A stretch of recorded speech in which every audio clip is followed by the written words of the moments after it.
Halo kawan-kawan, kembali lagi bersama saya ABD Hakim 03 Channel.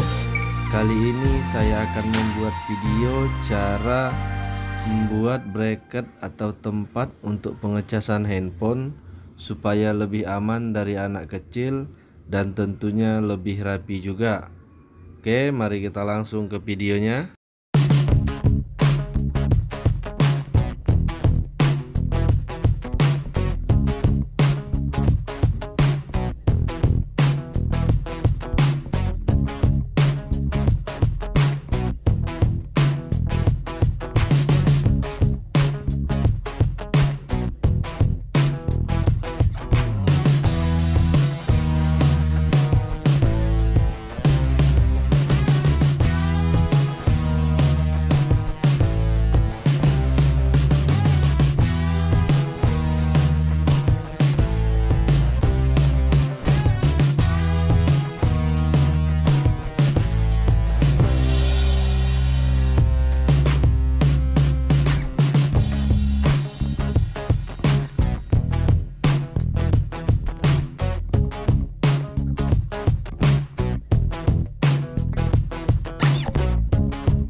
hasilnya sesudah kita pasang.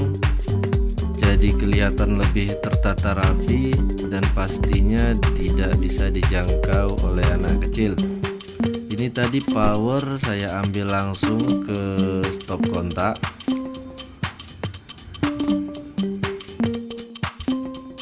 Mudah-mudahan video ini bisa menginspirasi, bisa bermanfaat untuk kawan-kawan semua yang mungkin ada kelebihan material dari instalasi dan lain-lain. Jika video ini bermanfaat, jangan lupa bantu like, comment, subscribe, dan share tentunya. Dan juga bantu follow akun Instagram saya yang ada di bawah. Makasih.